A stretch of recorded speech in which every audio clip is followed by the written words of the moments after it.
What is going on, YouTube? Joe here with Culination Media, and welcome back to another live Pokemon Showdown session. Today we're jumping back into UU, and I know we did a session maybe about 3 or 4 weeks ago, maybe even a little bit longer than that. I don't really remember when exactly it was, but it was one of the last sessions that we did. It was UU.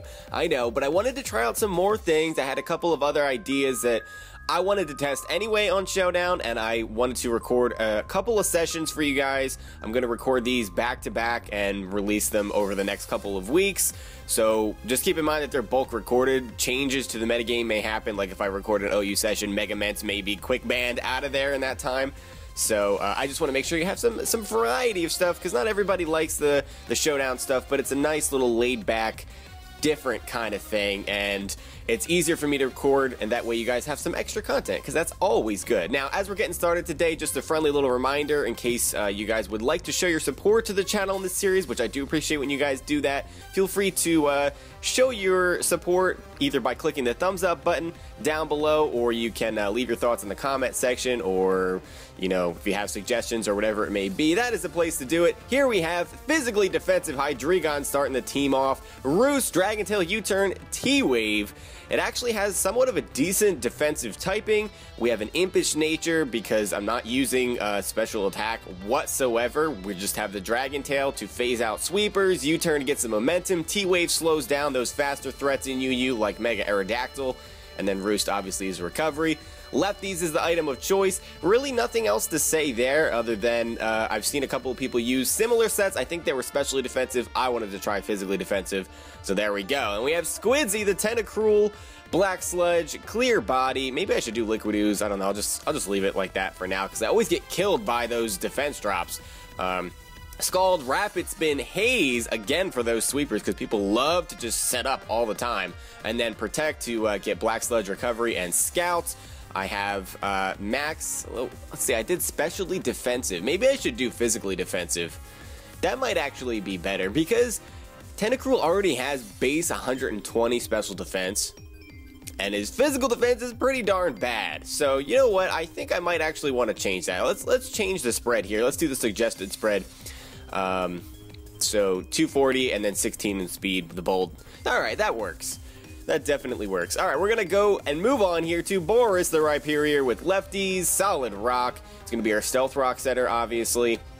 Rock Blast, EQ, and Dragon Tail with max HP, max attack. And coming off that base 140 attack, even Dragon Tail does a lot of damage despite not being stabbed. The 4 leftover can go into special defense because speed is pretty useless when you're uninvested in base 40. Adamant Nature, that's really the only way to go because it increases your attack, makes your attacks do even more damage. So really, that's just what it is. That's the Rhyperior set that I like to use. Now, this Infernape is kind of interesting. This is a bit of a weird one. It's a little bit of the wild card that I like to throw into these teams. Jolly Nature, it's physical, max attack, max speed. You know, the usual Infernape type of thing. I know people like Mixape, but we are running Fist Plate with Iron Fist. Now that is interesting. Flare Blitz, Mach Punch, U-Turn, and Close Combat. Why Fist Plate? That seems so ridiculous. The point of this is to bluff the choice item, because Choice Scarf and Choice Band are so common that it's so easy to just U-turn in and out, eventually go for Close Combat, and they'll switch in something that's weak to Flare Blitz. Or if you go for Mach Punch, they think you're locked into it and they'll stay in, and then you can show off your other move when, you know, they're banking on you having to switch out, and it works to your advantage. Because if you have Life Orb, you show that recoil. So Fist Plate increases the power of your fighting type moves, Close Combat and Mach Punch obviously, and it allows you to bluff that item. Now, I'm not sure if we're going to be able to actually get it to work. Off screen, I got it to work a lot, and I really enjoyed using this set, so we're going to give it a go and hope that we can have some good matchups there. So that's pretty much it. Chimpino is the nickname because that's what I always choose. And as for Blaze, or Iron Fist, Blaze really doesn't get that much use because you don't have the Focus Sash, so you just go down in 1 hit or 2 hits. Anyway, you don't normally get to stay in that range. Anyway, we have AV Eelektross, Assault Vest, Volt Switch, Giga Drain, Flamethrower, T-Bolt, Modest, Nature, max HP, and Special Attack, of course. I threw the extra 4 EVs in Special Defense, not that it really matters. You can take special hits very, very well with this. You get a slow Volt Switch, which is always good. This is the This is the Eelektross set that I like to use the most. I know you could do a choice set with choice specs, you could run coil, but that's what I like to run, so I'm gonna run it. Then we have Tweets, the Swellow here with choice specs, scrappy so we can hit those ghost types with Boom Burst, Hidden Power Fighting, Air Slash, and U-Turn with a naive nature, because I did not want to decrease the power of U-Turn, obviously, which is our only physical move. And you're probably thinking, what in the world are you doing with Swellow as a special attacker with base 50 special attack? You would be surprised how much Boom Burst does when you get stab and choice specs behind it. It does a ridiculous amount, way more than you would think would be coming off of a base 50 special attack. It's absolutely mind-boggling. This is the first time I'm really getting a chance to mess around with it. I've used it some off-screen, not really enough to get a real feel for it, so we're going to kind of try to figure it out, basically. And a lot of these Pokemon are Pokemon I haven't really used, so that may lead to some early losses, and then maybe we can figure it out towards the end. We'll see. Here we go, finally getting into a battle. We got Murkrow, Nidoking, Entei, Empoleon, Azelf, and Chestnut. I would expect that either Empoleon or the Azelf to lead off. People love to lead with those just for early game rocks. Focus Sash Azelf with Stealth Rocks is actually very common. And it's actually somewhat of an anti-lead as well, because I believe they like to run Taunt. So what would be the best matchup against both of them? Possibly Eelektross to take any special hits. So, you know, I'm going to lead off with Eelektross. There's the Azelf, as I said. And we can get a Volt Switch out here, as he does opt to just go for the Stealth Rock. There's no reason to taunt an Eelektross unless he was going to predict me to be the Coil set. And we can just go into Tweet the Swellow because I am faster and we can U-turn out. I know we have to take the 25% due to rocks. It's really not that important because Swellow can't take hits anyway. It's just we're using it as a cleaner. We can go for the U-turn. He opts to stay in with the Azelf, which is interesting. He just sacrifices it like that. He had a decent amount of health left. I figured he would try to save that. Now we have to decide what we want to go into. He gets to see what we choose, obviously, and then he can plan accordingly. Now, I guess I'm just going to go into Rhyperior, good old Boris, and we'll go from there. I mean, we get it, you know, the free lefties recovery, so that's always nice. I don't know, I'm talking about things that don't really matter here. Now, I would guess Nidoking or Empoleon. Empoleon, alright. Fair enough. We do not outspeed this, so there's no reason to switch in. I do resist the stab with Squidzy, so we're going to go into that as he goes for the Hydro Pump. That does 31%. He's Life Orb Empoleon. Now that is really cool. That is something I haven't seen in a while. I don't think he has anything to kill me with. I mean, I could protect the Scout, but I'm just going to go for the Rapid Spin because his Azelf is gone. Mud Slap? What just happened? My accuracy didn't fall. Maybe that just isn't programmed in on Showdown. I just typed in the chat because I'm very confused. Is that a gag thing? Life Orb Mud Slap? New meta? I'm so confused. Is this guy not competitive? He seemed competitive. He's running somewhat competitive sets other than just the Mud Slap. Maybe that was a joke. I don't know, but he goes into Nidoking and he opts to go for the T-Bolt. Yeah, I'm going to say that he's competitive. That was just a bit silly to have that. Anyway, the Protect really is just there on Squidzy just to get that Black Sludge recovery, which actually does come in handy. And also, PP stall just a little bit on moves that have low PP, because that could help as well. My team is somewhat defensive, I guess. Not really. I've got two very, very frail Pokemon. But anyway, we're in here with Eelektross, and that's not a 2-hit KO. And we get a crit Flamethrower. I don't think another Flamethrower will kill from there. How much did that do? 59%? No, but I think we have to go for it anyway. I mean, we could go for Giga Drain, but 2 Sludge Waves will still take us out, even with getting that recovery. So it's probably in our best interest to just go for a Flamethrower here and get as much damage as possible. As he goes for Sludge Wave, does not KO, and Flamethrower actually does take it out. If that was a critical hit at 59%, that seems like maybe we got a high roll there.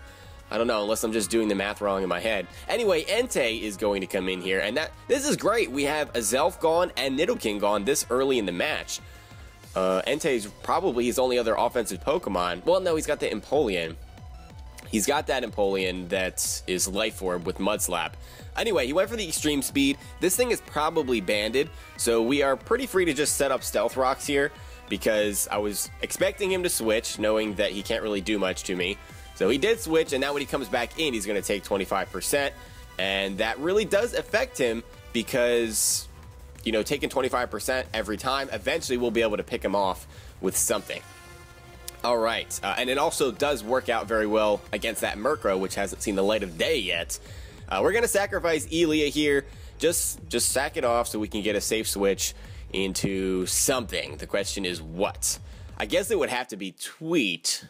The rest of my team doesn't match up very well against this Chestnut. So I'm going to go for the Air Slash. As he goes for this Spiky Shield to scout what I'm going to do. That is a good play on his part. Now he knows that I'm special too. So looking at his team, I'm going to say that the Empoleon is probably going to come out here. So we could preemptively switch into Squidzy, who can take all of the hits all day from that. But we could also just preemptively switch into Chimpino to outspeed and get a close combat off, and that's what we're going to do. So we're going to predict the switch here. And yes, he does go into the Empoleon. Now we're in a fantastic position because this Empoleon is not going to take a close combat. I don't think you have Aqua Jet. Nope, and he just leaves the Empoleon in to die to a close combat. So that actually works out very well. Now, he may go into Chestnut here. No, he goes into Entei, interestingly enough. So we could U-turn, but I don't want to give away that I'm not choiced yet. So we probably can just hard switch into Rhyperior. He's going to go for Bulldoze, actually. Okay. That is interesting. I don't know if I've ever seen an Entei actually use Bulldoze. I don't know if that's what they typically carry. I would never run an Entei, so that's just my thing. But our speed falls, not that that matters. And the Murkrow comes out on a Rock Blast. That was our safest move to go for because it does hit the Murkrow, and I could see my opponent predicting an Earthquake, you know, because, oh, I don't want to go for a move that doesn't have 100% accuracy, which would be something that I would do, actually. But the Murkrow just goes down with a combination of rocks and the Rock Blast. That is fantastic for us. Chestnut is out here, and we still need Boris for Entei, so I will switch out Fluffy here, and wow, that did nothing. That did no damage whatsoever. This Chestnut is still a problem. It is still a problem unless we can get Tweet out here. And I think Hydreigon, even without speed investment, will outspeed this. So what I'm going to do is I'm going to Dragon Tails. He goes for the Brick Break. So he has Brick Break over Hammer Arm. I guess because he doesn't like the drop in speed, but Chestnut's already so slow. Huh. Or maybe it's just for screens because Espeon is somewhat common. But, I mean, Chestnut doesn't really want to stand on an Espeon anyway. Regardless, I'm just speculating here, and we are taking on this Entei somewhat well. He's just spamming Extreme Speed. I can't really do a whole lot to him, so I will T-Wave him here. I know he's spamming Extreme Speed, but he's going to run out of those eventually. Extreme Speed only has 8 PP. He's used it like 4 times, maybe even more than that. So we can just roost all day. Even a critical hit is not going to take us out. It's only doing 19% from a Choice Banded Entei. That's craziness. Alright, I guess I'll Dragon Tail you out now. He goes for Extreme Speed again, which does nothing. And he's not quite going to go down due to the rocks coming back in, but it'll be close. So I'll have about 5% remaining. This Chestnut is still an issue, though. He goes for the Spiky Shield.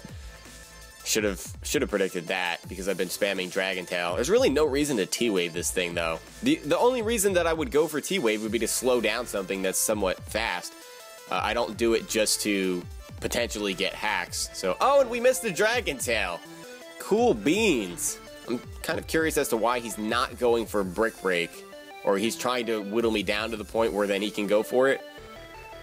I don't know. So he's Brick Break, Spiky Shield, Stone Edge, Seed Bomb. That is an interesting set. We're going to go down to the Rocky Helmet here. Even though we hit the Dragon Tail, he doesn't get phased out because that's just how it works.